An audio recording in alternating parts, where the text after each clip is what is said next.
എല്ലാവർക്കും നമസ്കാരം. WhatsApp time Kochi എന്ന ഈ സിനിമയ്ക്ക് എല്ലാവിധ ഭാവുകങ്ങളും വിജയാശംസകളും നേരുന്നു. ഈ സിനിമയിലെ എല്ലാ അണിയറ പ്രവർത്തകർക്കും അണിയറന്മാർക്കും എല്ലാവർക്കും എൻ്റെ ആശംസകൾ. അതോടൊപ്പം മുമ്പ് സംബന്ധിച്ചിടത്തോളം വർഷങ്ങളായിട്ട് എനിക്കറിയാം, ചേട്ടന്മാരാണല്ലോ, വർഷങ്ങളായിട്ട് ഒരുപാട് വർഷം പ്രയത്നത്തിൻ്റെ ഫലമായിട്ടാണ് ഈ സിനിമയിലേക്ക് എത്തപ്പെട്ടത്. 8-9 വർഷങ്ങളായിട്ട് എൻ്റെയും ട്രാഫിക്കാണെങ്കിൽ കൂടെ അസിസ്റ്റൻ്റ് ഡയറക്ടറായിട്ട് ഒരുപാട് സിനിമകളിൽ വർക്ക് ചെയ്തു. അങ്ങനെ ഒത്തിരി കഷ്ടപ്പെട്ടിട്ട് തന്നെ കിട്ടിയ സ്ഥാനമാണ്. ആദ്യമായി കിട്ടിയ വേഷം തന്നെ ഇതുപോലെ ഗംഭീര ടീമിനോടൊപ്പം ആദർശക്കല്ല ട്രാഫിക്ക, ആദർശ, ഇഷാം, അതുപോലെ ഇവരുടെയൊക്കെ ഒപ്പം ആദ്യ ചിത്രം തുടങ്ങാൻ സാധിച്ചതിൽ വളരെയധികം സന്തോഷം. മുമ്പ് മലയാള സിനിമയ്ക്ക് ഒരു എന്താ പറയുക, വളരെ നല്ലൊരു നായകനായി നടനായി വളരട്ടെ, ഉയരട്ടെ എന്ന് ആശംസിക്കുന്നു, പ്രാർത്ഥിക്കുന്നു. ഒരിക്കൽ കൂടി എല്ലാവിധ ആശംസകളും. ഒരു വാക്ക് സംസാരിക്കാൻ ഈ സിനിമയുടെ നല്ലതായ റാഫിക്കെ ഞാൻ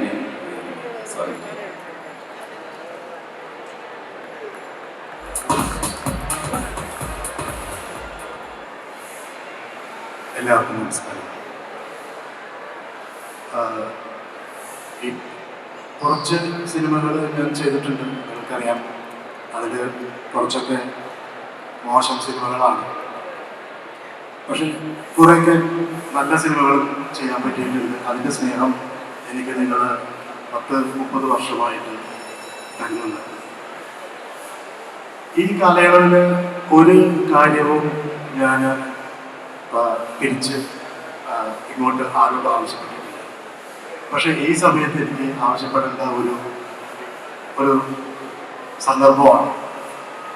കാര്യം അടുത്ത തലമുറ, ഇപ്പോൾ ഞങ്ങളുടെ കുടുംബത്തിൽ നിന്ന്, ഞങ്ങളുടെ കുടുംബം എന്ന് പറഞ്ഞാൽ വീടല്ല, സിനിമാ കുടുംബത്തിൽ നിന്ന് ഒരാൾ കൂടി ഈ രംഗത്തേക്ക് വരികയാണ്. നാളിതുവരെ ഞങ്ങൾക്ക് തന്ന പ്രോത്സാഹനവും സ്നേഹവും ഈ പുതിയ തലമുറയ്ക്കും നൽകണമെന്ന് ഞാൻ അഭ്യർത്ഥിക്കുന്നു. പിന്നെ ഈ സിനിമ ഒരു എൻ്റർടൈൻമെൻറ്റ് സിനിമയാണ്. ഇത് കീറി മുറിച്ച് പരിശോധിക്കപ്പെടേണ്ട ഒരു സിനിമയല്ല. ഇത് കുറേ ചെറുപ്പക്കാരുടെ ഒരു പ്രത്യേക സമയത്ത് അവർക്കുണ്ടാവുന്ന ചില പ്രശ്നങ്ങളും അതിൻ്റെ പരിഹാരവും മാത്രമാണ് ഈ സിനിമ. പക്ഷേ ഇതിൻ്റെ വിധി പറയുന്നത് നോക്കിയിരിക്കാതെ, ഇതിനെ കിരി മുറിച്ച് അത് നല്ലതാണോ ചീത്തയാണോ എന്ന് പറയുന്നത് അതൊന്നും നോക്കി നിൽക്കാതെ ഒരു തവണ ഈ സിനിമ നിങ്ങൾ കണ്ട് ഈ പുതിയ തലമുറയെ പ്രോത്സാഹിപ്പിക്കണമെന്ന് അഭ്യർത്ഥിക്കുന്നു.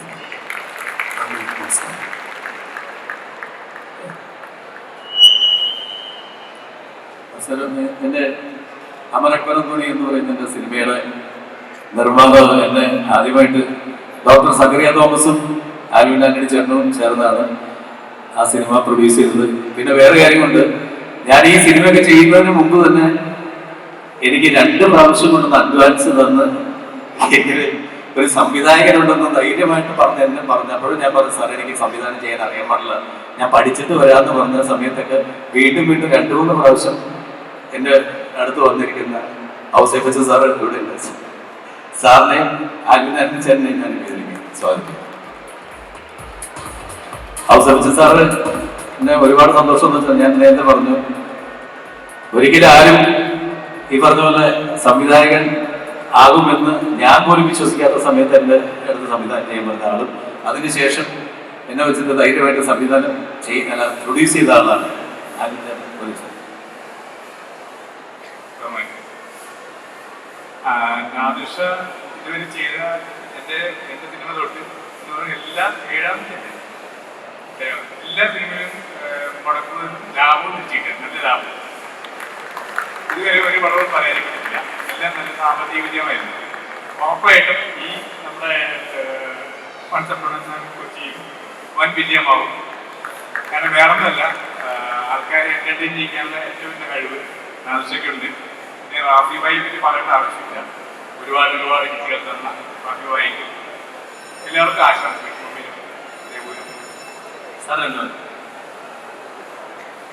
നമസ്കാരം. ഈ സിനിമയിൽ ഇങ്ങനെ ഒന്ന് വരാൻ സാധിച്ചതിൽ ഭയങ്കര സന്തോഷമുണ്ട്.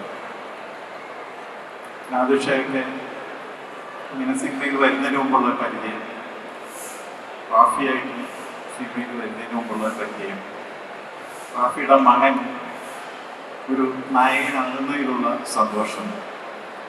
ഞാൻ പൊതുവെ പുതിയവരോടും പുതിയ സിനിമകളോടും താല്പര്യമുള്ള ഒരാളാണ്. എൻ്റെ ആദ്യത്തെ സിനിമ നോക്കത്താ ദൂരത്ത് കണ്ണുനട്ട് മുതൽ റാംജിറാവു മുതൽ ഇപ്പോൾ അടാർലവ് വരെ അതിൽ ഒത്തിരി പുതുമുഖങ്ങളുണ്ടായി. അപ്പോൾ പുതുമുഖങ്ങളിലെ എനിക്ക് ഭയങ്കര ഒരു വീക്ക്നെസ്സാണ്. അതുകൊണ്ട് മോനും ഒരു നല്ല നടനായി വരട്ടെ എന്ന് ഞാൻ ആശംസിക്കുന്നു, സന്തോഷം. ഇനി അടുത്ത നാദിർഷ. നാദിർഷ പറഞ്ഞത് കറക്റ്റാണ്. കുറച്ച് ഈ സിനിമയിൽ വരുന്നതിന് മുമ്പ് ഞാൻ നാദിർഷയോട് പറഞ്ഞു, നാദിർഷ ഒരു സർവകലാ വല്ലഭനാണ്, സിനിമ ഡയറക്റ്റ് ചെയ്യുന്നു. പുള്ളി എന്ത് ചെയ്താൽ അതിന് തയ്യാറാക്കാം.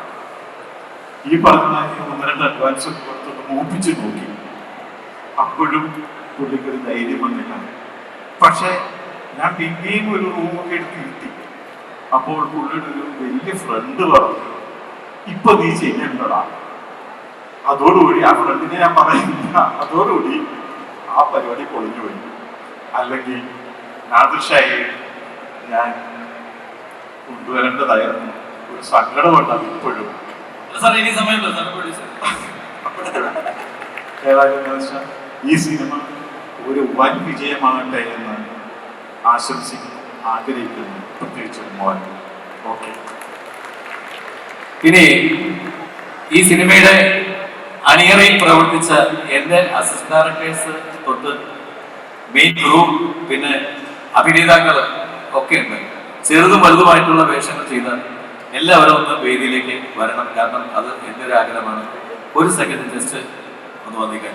ജോർജ് എന്നെ ആദ്യമായിട്ട് മിമിക്രിയിലേക്ക് കൊണ്ടുവന്ന എൻ്റെ ഗുരു സ്ഥാനത്താണ് ജോർജ്. പക്ഷെ ഇപ്പൊ എന്നെ കാണുന്നത് ഗുരുവാണെന്നുള്ള ജോർജിന്. പക്ഷെ ജോർജ് വാ എല്ലാവരും പ്ലീസ്. നമ്മുടെ പ്രൊഡക്ഷൻ കൺട്രോളർ ശ്രീകുമാർ ചെന്നിത്തല, പിന്നെ അമറക്കോണിയില് ഞാൻ തന്നെ ഇൻട്രൊഡ്യൂസ് ചെയ്തതാണ് ബംഗാളി ഷഫീഖ് ഈ പടത്തിലുണ്ട്. പിന്നെ സമദ്, ആഹാ, ജോളി ചേച്ചി, നമസ്കാരം. സ്മിനു, പ്രിൻസ്. പ്രിൻസൊക്കെ ഇപ്പോ സൂപ്പർ ഹിറ്റ് സീരിയലിലെ നായകനാണ്. അർഷാദ് ഭായി. ആക്ഷയ്ക്കാണ് കേട്ടോ എന്നെ ഇൻട്രൊഡ്യൂസ് ചെയ്തത്. സിനിമ നായകന് മാത്രമല്ല, സീരിയലിലേക്കും ഒരു പുതിയ നായകനെ ഇൻട്രൊഡ്യൂസ് ചെയ്തത് ആർഷയ്ക്കാണ്. എന്തായാലും അത് ഭയങ്കരമായിട്ട് ഹിറ്റായി. വലിയ സന്തോഷമുണ്ട്. എല്ലാവരോടും എൻ്റെ ഒരു ഹായ്. നമ്മുടെ ടെക്നീഷ്യൻസ് എല്ലാം അരുൺ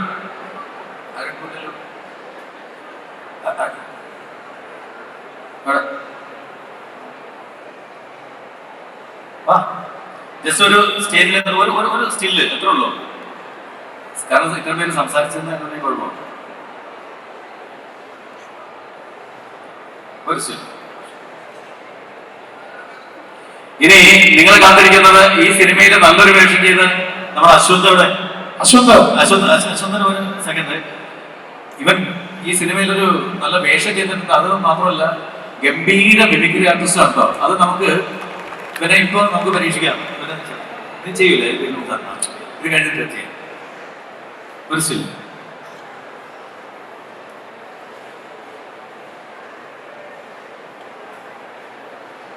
ഓക്കെ, താങ്ക് യു. കിട്ടിയില്ലേ? പിന്നെ നമ്മുടെ ഈ സിനിമയിൽ പ്രധാന വേഷങ്ങൾ ചെയ്ത 2 പേര്, ഒന്ന് അർജുൻ അശോകനുണ്ട്, പിന്നെ ഷൈൻ ടോം ചാക്കോ. അതിൽ അർജുൻ അശോകന്റെ ഒരു ബൈറ്റ് ഉണ്ട്, അത് നമുക്കൊന്ന് കാണാം പ്ലീസ്. ഇല്ല,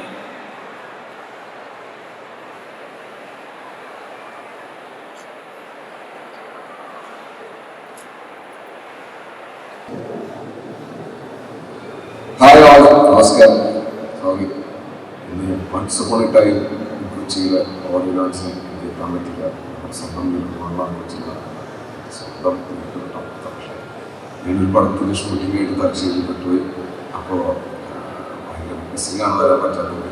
ഭയങ്കര എക്സൈറ്റ്മെൻറ്റ് ഉള്ള ഒരു പടമാണ്. എക്സൈറ്റ് ആണ് ആ പടത്തിൽ മിസ്സിംഗ് ആയിട്ട് ആവശ്യത്തിന് കൂടെ വർക്ക് ചെയ്യാൻ പറ്റില്ല. ട്രാഫിക് സ്ക്രിപ്റ്റ് ചെയ്ത പടത്തിൽ കൂടെ അഭിനയിക്കാൻ പറ്റുള്ള വലിയൊരു ഭാഗ്യമുണ്ട്. അപ്പോൾ ഇന്ന് ഓഡിയോ ലോഞ്ചാണ്. അപ്പോൾ ഇങ്ങനെ തകർക്കാം ഉടനെ ഇതിൻ്റെ ബാക്കി പരിപാടിയായിട്ട് ഒരു പ്രൊമോഷനായിട്ട്. അപ്പോൾ ടേക്ക് കെയർ.